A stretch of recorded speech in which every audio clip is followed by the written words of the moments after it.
EST Global, and EDC, who are our conference presenting sponsors. I would also like to acknowledge our corporate partners, Deltec and Grant Thornton. And a special thank you to our founding Maple Leaf Gold sponsor, Gencar. It is now my great pleasure to introduce this morning's keynote speaker and one of my home provinces, Newfoundland and Labrador's members of Parliament, the Honourable JudyMFoote, Minister of Services and Procurement, MP for the riding of Bonavista, Durham, Trinity. Minister Foote was first elected in 2008 federally and re-elected again in 11 and 15.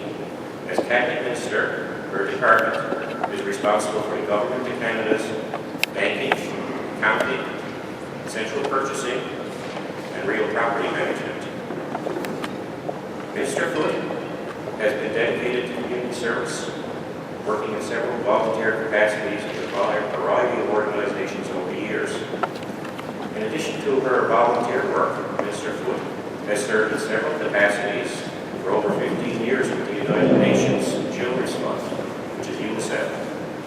Provincially, Minister Foote was elected as a member of the House of Assembly, the province of Newfoundland and Labrador for the district of Grand Bank, which I believe is her hometown, in 1996 and again in 2003. And under Premier Brian Tobin, Minister Foote held the positions of Minister of Industry, Trade and Technology and Minister of Education. Prior to her involvement in politics, the Minister worked as a television journalist with CBC Public Affairs program, Here Now, which is a Newfoundland program. She's also been the Director of University Relations with my alumni, Memorial University of Newfoundland, and has worked in the Newfoundland and Labrador's Premier's Office as Director of Public Relations. Please join me now in welcoming to the stage my fellow Newfoundlander and Labradorian, Minister JudyMFoote.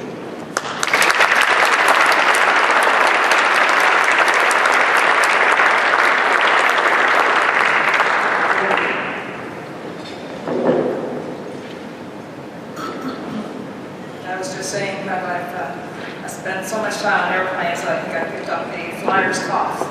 So bear with me, I have water here. But thank you for the invitation to join you this morning. It's a real pleasure to be here with you.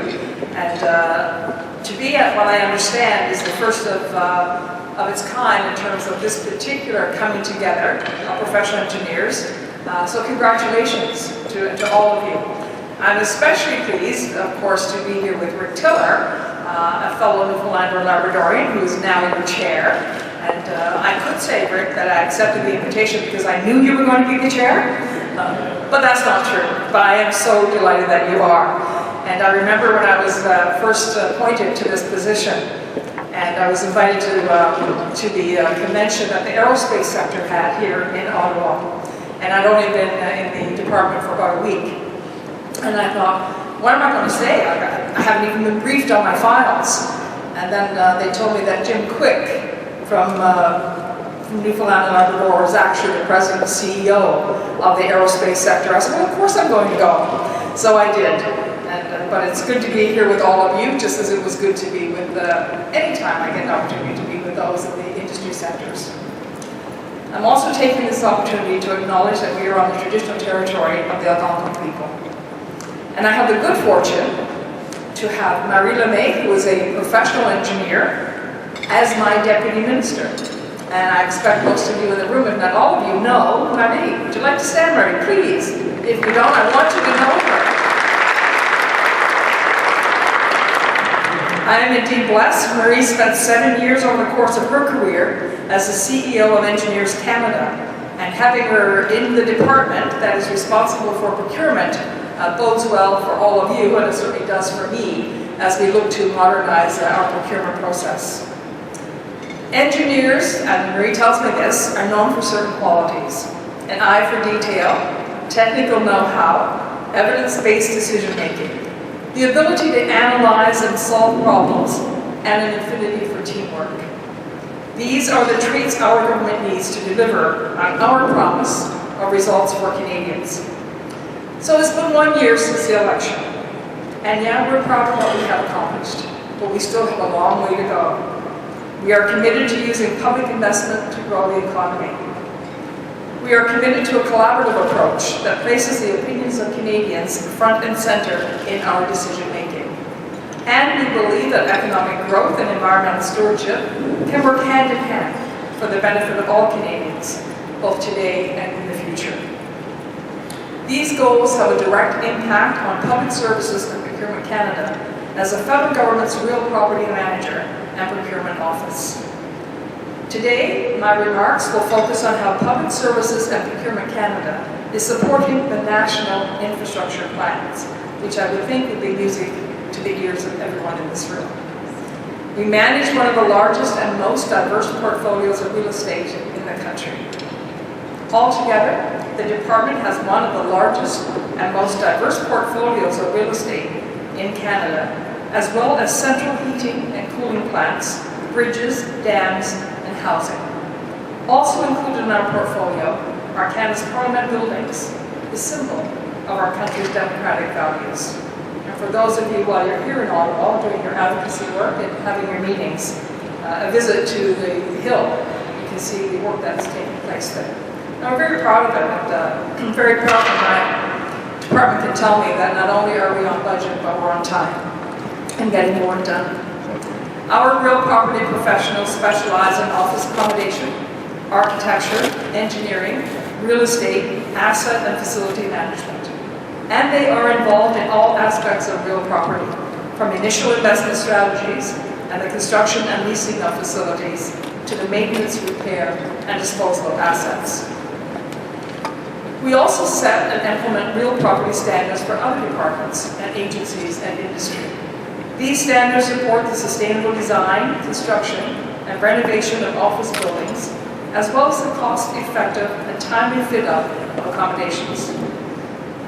Budget 2016 provided infrastructure stimulus funding, along with previously committed funding. Our department alone is delivering over $300 million worth of infrastructure projects over 3 years. In addition, close to $2 billion for other government departments. To deliver this volume of work successfully, we depend on your profession for technical advice, design, and oversight of projects to repair and recapitalize our buildings and the many other specialized assets. Engineers certainly understand the importance of building for the future. Our government believes that now is the time to invest in infrastructure projects that will define Canada in the 21st century. And that view has been reinforced by Canadians from coast to coast to coast. Interest rates for new investments are at historic lows. Our current infrastructure is aging, and Canada needs a boost in economic growth. These projects pay dividends. Investing in infrastructure creates good, well-paying jobs that help the middle class grow and prosper. By developing world-class transit systems, improving trade corridors, and reducing the carbon footprint of the national energy system, we can open the way for cleaner growth, trade expansion, and brighter economic opportunities for Canadians. Our government has started with a plan to invest more than $120 billion in infrastructure over 10 years, beginning with investment in the projects Canadians need most: modern and reliable public transit, water and wastewater systems, affordable housing, and retrofits and repairs to protect existing infrastructure. This is a national undertaking, and we are working with the provinces, the private sector, and municipalities to accomplish what needs to be done. We are charting the way forward with the benefit of the expertise and input of professions such as yours. It is estimated that the investments laid out in our March budget will raise the level of real GDP by 0.5% in the first year and 1% in the next. And this is expected to translate into 100,000 jobs created or maintained by 2017-18. Infrastructure investments are exactly what the OECD and the IMF directed countries with fiscal flexibility to make in order to boost economic activity in the short term. and foster prosperity in the years to come. A few weeks ago, when in Ottawa, IMF Managing Director Christine Lagarde reiterated full support of our government's growth strategy. We remain committed to the infrastructure priorities we share with partners throughout Canada. Municipalities will continue to receive a share of approximately $3 billion each year in dedicated funding for the gas tax fund and the incremental goods and services tax rebate for municipalities. And we are helping to accelerate spending from the existing $9 billion available to provinces and territories under the New Building Canada Fund. That way, projects can begin quickly and can deliver much-needed economic activity in the communities where it is needed the most. Investments in infrastructure today translate into jobs tomorrow. We moved quickly by making money available to projects that could be started right away, hence the term shovel-ready. Through the government, Canadians own a significant number of properties across the country, many of which are in need of repairs, renovation, or environmental remediation. To address this need, $3.4 billion has been allocated over the next 5 years to improve and upgrade existing federal infrastructure in our national parks, at federal airports, and border facilities. They include investments to twin part of the Trans-Canada Highway through Yoho National Park in British Columbia, to put passing lanes in Terranova National Park in Newfoundland and Labrador, to revitalize small craft harbors, to carry out environmental remediation of contaminated sites, and to improve federal laboratories. Investments are also being made to improve assets critical to our country's safety and security, such as military and Coast Guard bases. Construction led by the department is happening throughout the country and generating important job opportunities for Canadians in communities from coast to coast to coast. We are investing to improve the efficiency of existing assets. This is a goal you can appreciate, as your profession has long understood the importance of meeting the needs of the present without compromising the ability of future generations to meet their own needs. Here in the National Capital Region, $1.2 billion has been allocated to upgrade the outdated energy system that heats and cools over 100 buildings. Some of this energy infrastructure dates back half a century. We have an opportunity to work together to leverage our government's plan to modernize our energy systems in the National Capital Region. This investment in modern technology will reduce greenhouse gas emissions by almost 1/3 and reduce annual operating costs by up to 20%. This will result in a safer and more reliable system. And while I'm on the subject of green buildings, as of April 1, Public Services and Procurement Canada prohibited the use of asbestos in its new construction and major renovation projects, something which I had no difficulty in committing to when asked about the amount of asbestos that existed in government buildings. The department recently posted its first online inventory of the buildings it owns or leases and identified those that contained asbestos. Public Services and Procurement Canada is one of the largest public buyers in Canada, purchasing over $15 billion in goods and services. How we procure goods and services is a key factor in successfully delivering projects, so we're always looking for better ways to do it. With the volume of work before us, we need to focus on value and not just cost savings. And this is a discussion that I've had with other sectors as well, where we need to be looking at value propositions and not just at costs. We leverage multiple procurement tools to receive the professional services required to define and design the infrastructure projects we deliver. Our department has established several supply arrangements and standing offers for architectural and engineering services, ranging from project management services to engineering and maintenance services. In focusing on how to deliver projects more effectively, we depend on feedback from your industry and others. Acquisitions professionals are constantly monitoring industry capacity, engaging industry on an ongoing basis, and during individual procurements to better appreciate the challenges you face. Your challenges are our challenges, and we need to work together. We are committed, in fact, to streamlining and improving the entire federal procurement function.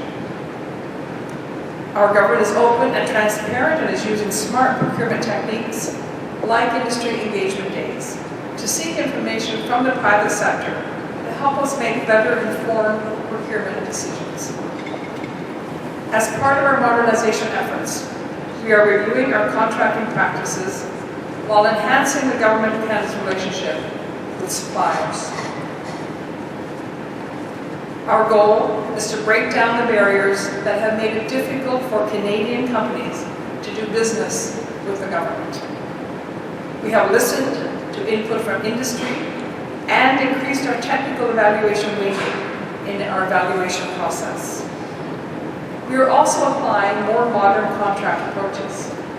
For example, the two-step bid evaluation process that allows the correction of minor omissions or errors after initial review of bids. We are also committed to open, fair, and transparent contracts and real property agreements. A strong government-wide integrity regime is in place to ensure that the government conducts business with ethical suppliers in Canada and abroad. It fosters ethical business practices, ensures due process for suppliers, and upholds the public trust in the procurement process. Departmental officials meet regularly with industry representatives to find possible ways to enhance the integrity regime. This provides yet another opportunity for the government to build stronger partnerships and to work in collaboration with industry. In addition, we plan to explore opportunities to strengthen our approach to risk management in federal procurements.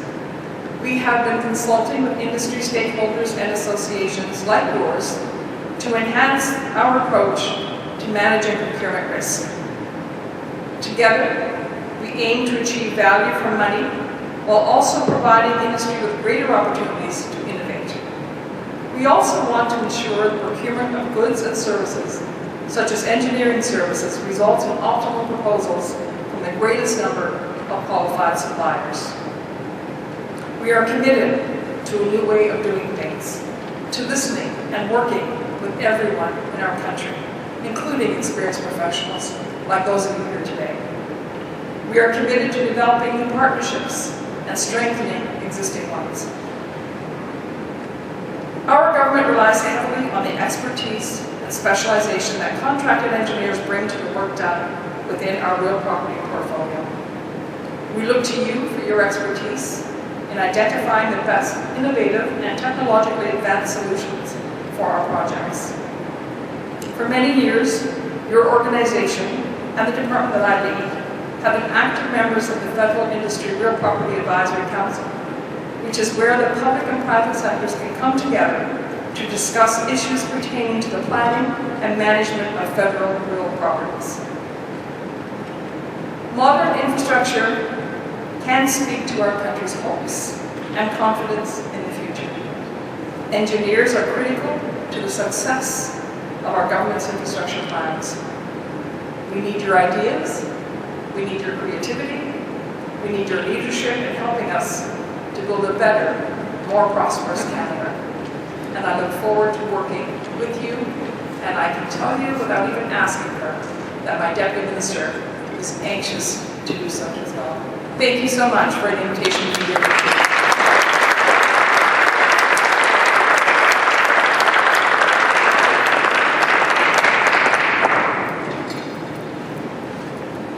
Minister Foote, one of the highlights of our summit and our conference, one of the reasons that we were holding it in Ottawa is that many of our delegates this afternoon are going to Parliament Hill to meet various MPs to spread the message of what we do and what we believe in, the message of quality-based selection for consulting engineering services and equality and value that value proposition that affords to our clients. So that's for your information. And I think this is one of the, I've been involved with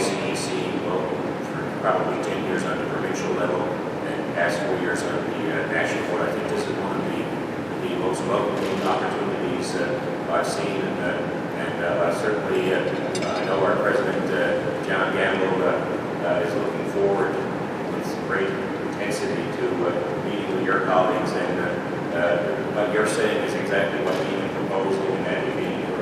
So let's take advantage of the opportunity and see where we can go with this. So on behalf of NCDC, I'd like to thank you again for delivering this keynote breakfast address, and we'd like to make a donation on your behalf of your name to Engineers Without Borders for your talk this morning. And thank you very much again. And I think John had a few housekeeping items perhaps that he will do.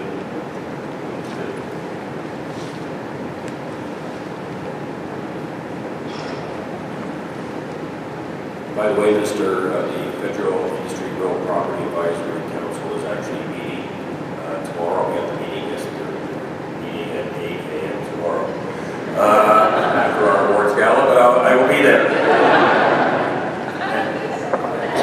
And by the way, Marie certainly knows where I stand on QBS. And by the way, what a great opportunity, because for those of you who are going to be up on the hill and talking about qualifications-based selection, when the MPs will clearly see the wisdom of our ways, say, what can we do to help? You know what you do? You ask them to write a letter to Minister Foote.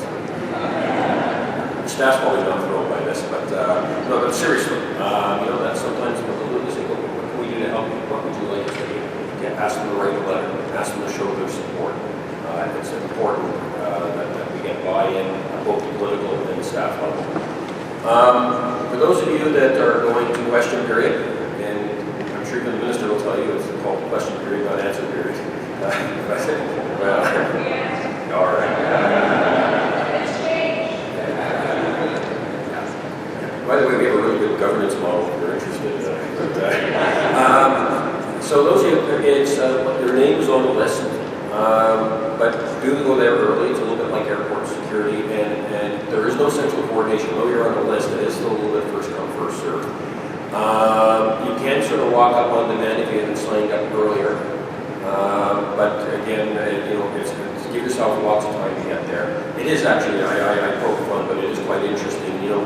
Our system of government, the one that we brought over from the British, is really one of the rare opportunities where the Prime Minister and the ministers actually have to respond to direct questions from opposition and government members as well. And it's actually a very unique quality of our parliamentary democracy.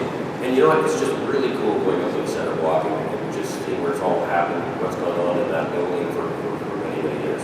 So our next session is at 10 o'clock back at the Westin. For those of you that are going, we're having a number of the immediate bureau chiefs from Ottawa, and they're going to reflect on the new parliament and what they see has happened, what are the significant steps forward, where they see them going. And then over lunch, we're going to have a number of MPs representing, I believe, 3 major parties, also representing relevant committees to us, and we're going to talk about some of the challenges of moving the government's very ambitious infrastructure agenda forward, but also reconciling that with a very open, inclusive approach to environmental approvals and social license. And sometimes there's a little bit of tension there. And by the way, I think that's a real opportunity for our industry to help in terms of getting these projects moving forward, doing so in a socially responsible way. And then, of course, the Canadian Consulting Engineering Awards gala tonight. We're going to have a great attendance. I think around 240, 250 people. And we look forward to having you there. It is black tie optional. I'll be the black tie. Please, someone else wear black ties. I don't think I'm there to pay for the coat. And enjoy the day. For those of you who have meetings, it's a lot of fun. Enjoy it. And we will see some of you back in the West, and hopefully we'll see all of you at the awards gala. So thanks very much.